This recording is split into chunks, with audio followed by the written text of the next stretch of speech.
septentrionale de Côte d'Ivoire. 300 d'entre elles étaient concernées. Comment peuvent-elles se prendre en charge pour atteindre le sommet?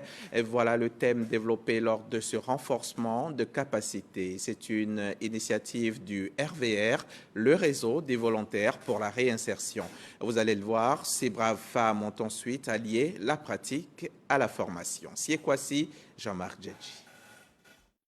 Jour de marché à Korogo. Soroso Oignon est venu faire ses emplettes pour la fabrication du savon liquide à son domicile, au quartier Kassirimien. Après la formation reçue, elle décide de passer à la phase pratique. On a appris beaucoup de choses lors de la formation. Voilà, le développement personnel. Donc moi j'ai choisi aujourd'hui de fabriquer du savon liquide. Après Kassirimien, notre équipe a rendez-vous avec Madame Soro Wanjo à Marcory. Elle a également pris part à la formation du réseau des volontaires pour la réinsertion. Elle choisit d'expérimenter la fabrication du pain sucré ghanéen.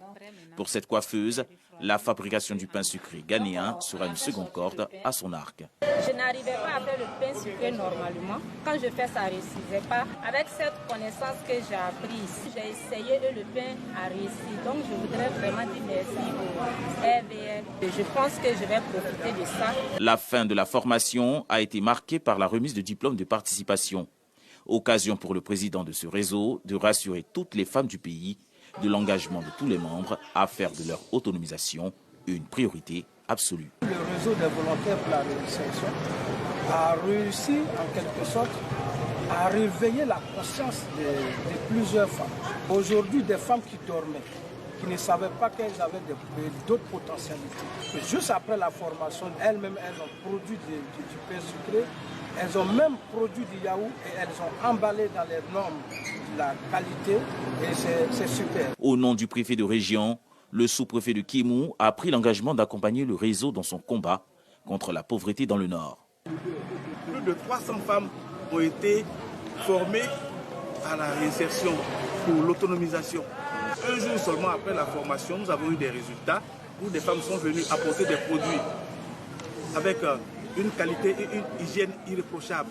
Et c'est ce que nous voulons pour les femmes du Poro et pour les femmes de Côte d'Ivoire en général. C'est vraiment une initiative louable, c'est un réseau citoyen que nous devons encourager. Le réseau des volontaires pour la réinsertion a vu le jour en octobre 2019. Sa principale mission, la recherche du bien-être socio-économique de la femme dans le monde.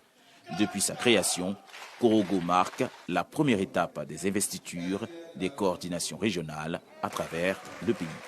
Prochaine escale, à Govy.